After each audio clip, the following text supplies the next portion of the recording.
On today's Broadway Fix, a witchy new gig for Chenoweth, a Julie Andrews milestone, and Josh Groban on the joys of streaming in your undies.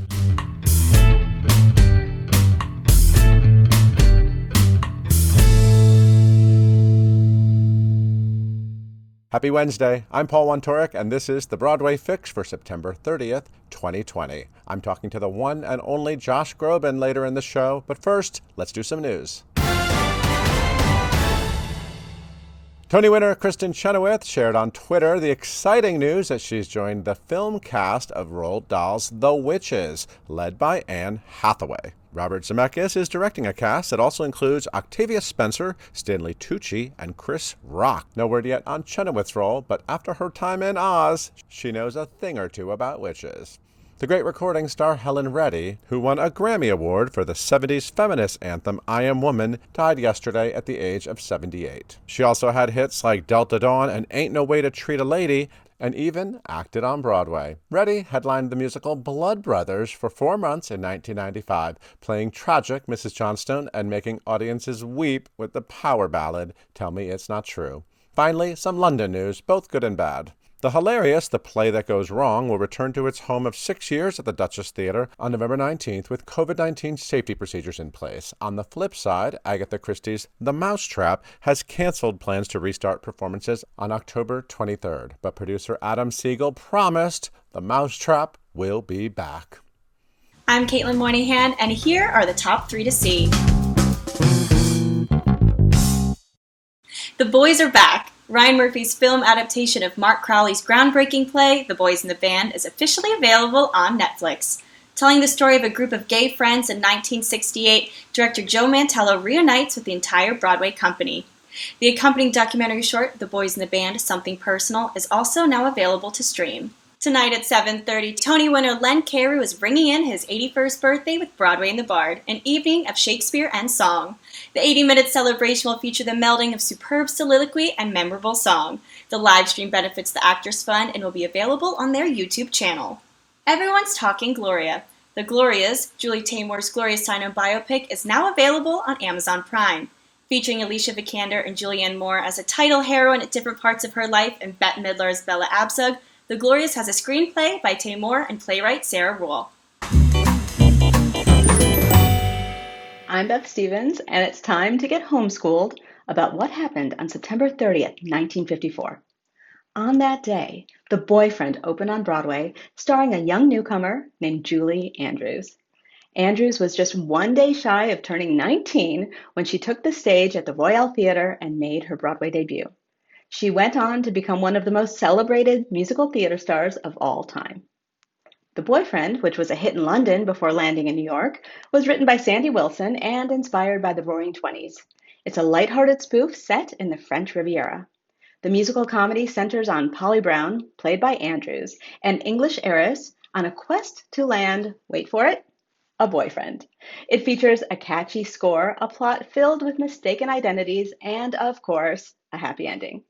Andrews won a Theatre World Award for her performance and caught the eye of the producers of My Fair Lady, who cast the soprano with a 4-octave range as Eliza Doolittle and that show's Broadway debut 2 years later. This launched Andrews' career into the stratosphere as she went on to star in Cinderella on television, Camelot on Broadway, and the movie musical classics Mary Poppins and The Sound of Music. Andrews appeared in only one more Broadway show, Victor Victoria, in 1995. But despite having only 5 credits on Broadway, she is forever known as a musical theater goddess. Meanwhile, The Boyfriend went on to have a healthy life in regional theaters, a Broadway revival in 1970, and a film version in 1971 starring Twiggy. Now, here's your full circle moment. In 2003, Dame Julie made her directorial debut with the production of The Boyfriend at the Bay Street Theater in Sag Harbor, New York, and then directed a national tour of the show in 2005.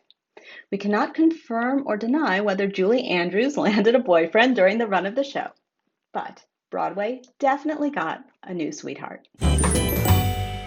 Josh Groban is a well-loved singer, Broadway fan, and stage star, having received a Tony nomination for his debut in Natasha, Pierre, and the Great Comet of 1812 in 2017. Even though he lives for the applause, the likable star is singing in silence these days with a virtual concert series that kicks off on Saturday with an all-Broadway show. I was thrilled to have a Zoom catch-up. So, Josh, good to see you. It's great to see you too, Paul.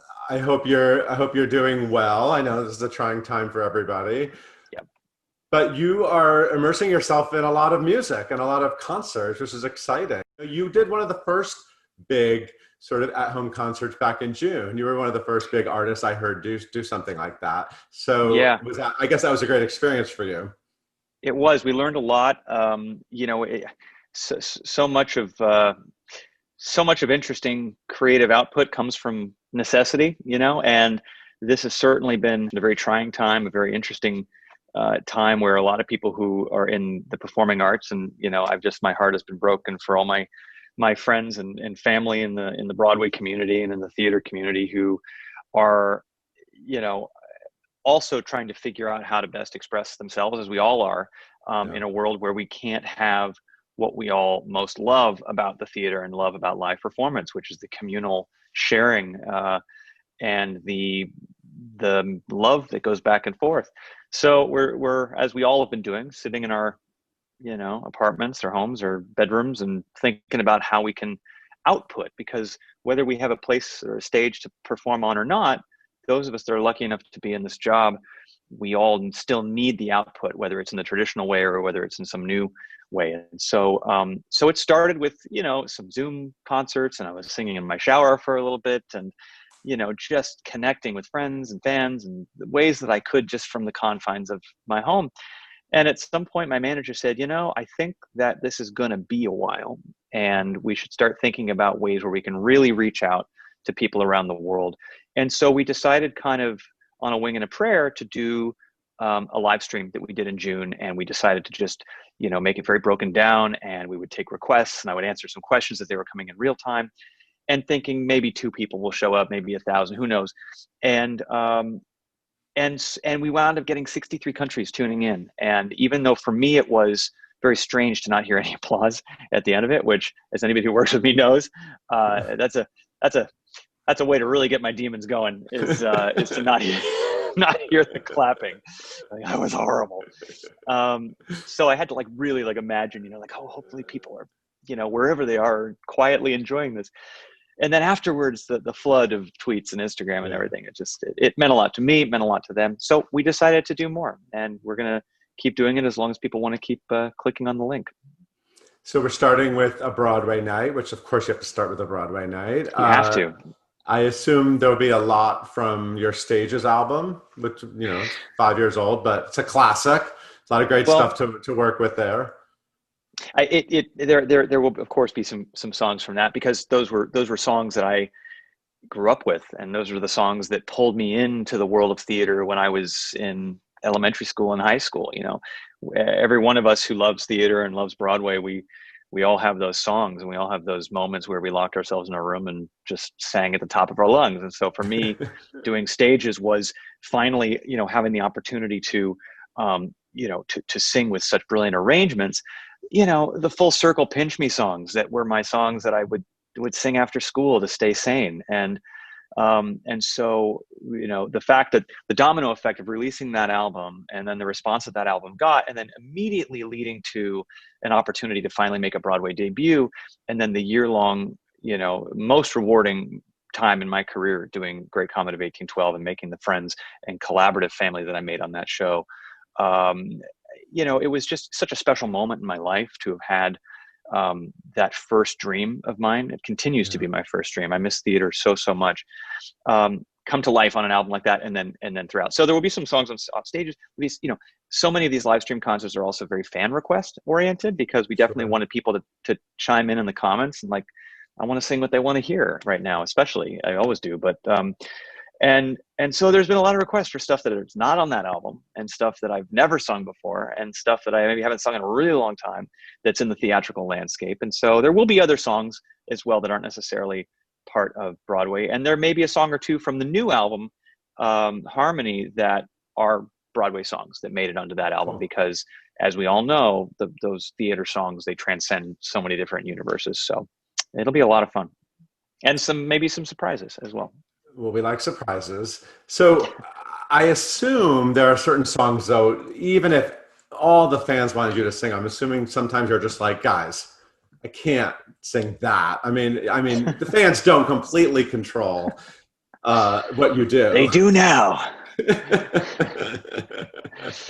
If I get, I get a lot of requests, as you can imagine, from my humps, but I've yet to find an appropriate arrangement. I don't know, maybe for harp and string quartet, but I don't know. There's the gift and the curse of having songs that wind up transcending and becoming, your most streamed, is that people always want to hear them, and they become part of your catalog, part of your canon.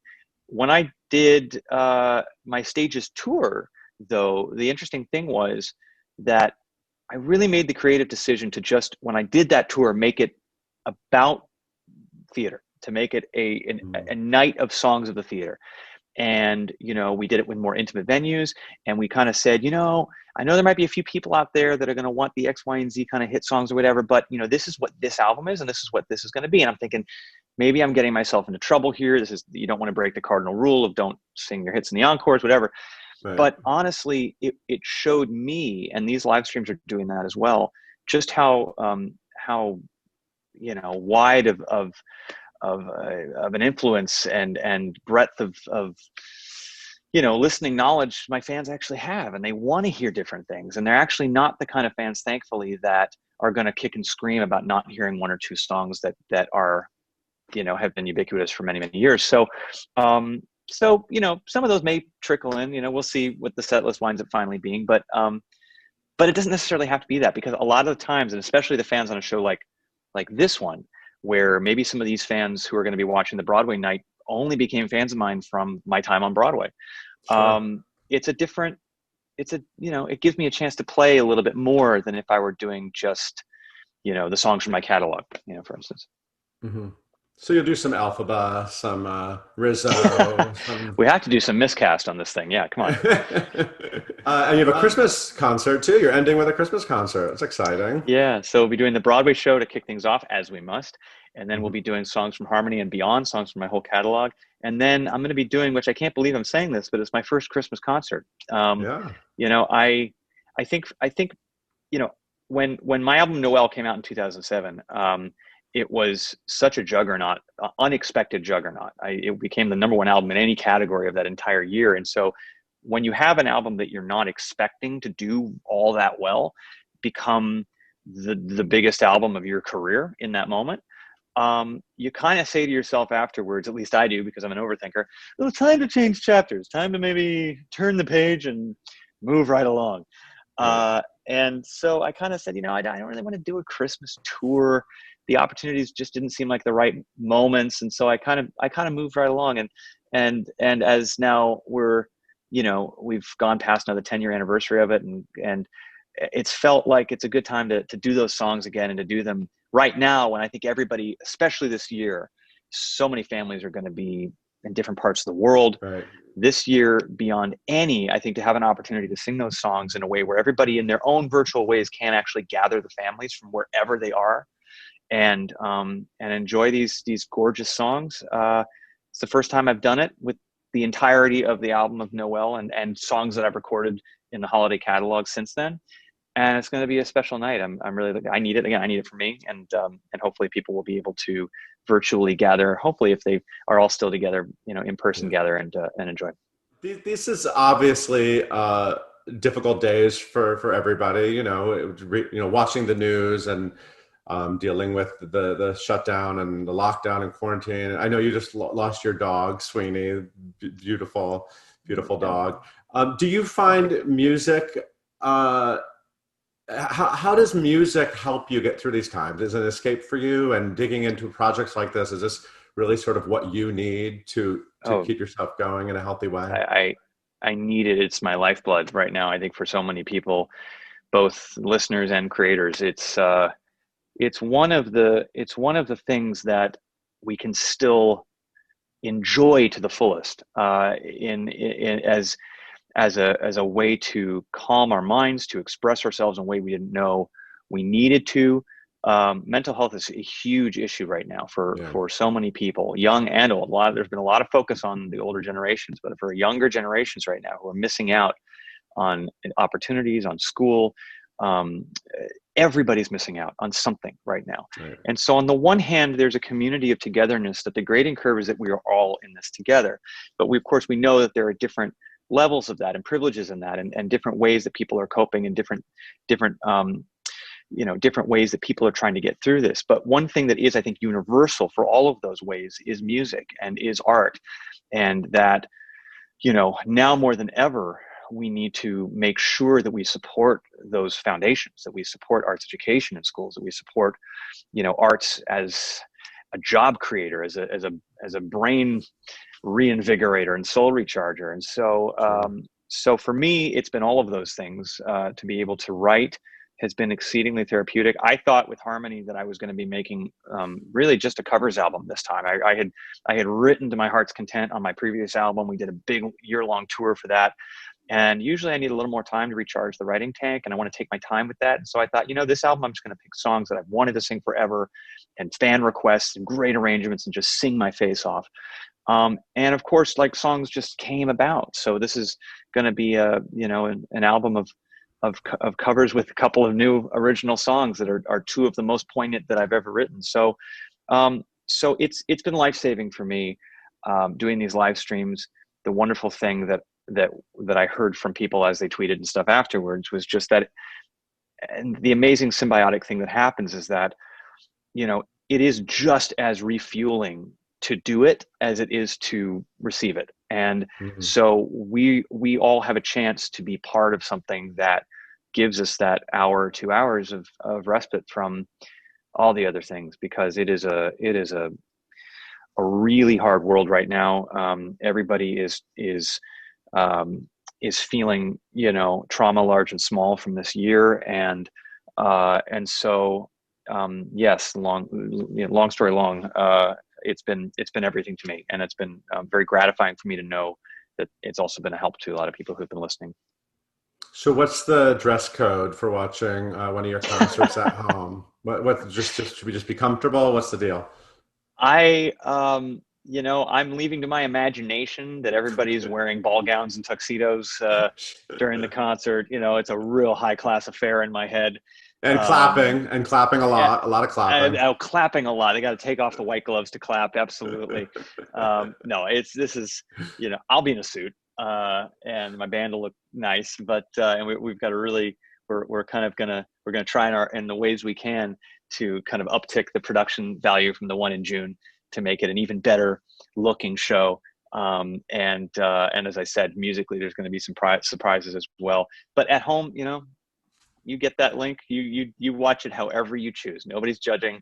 And, I guess if there's, 0.1% of things that we'd like to take with us over to when, we get back to some semblance of normal, I think, being able to enjoy art in our underwear is one that I think is, we should just hang on to that for as long as we can.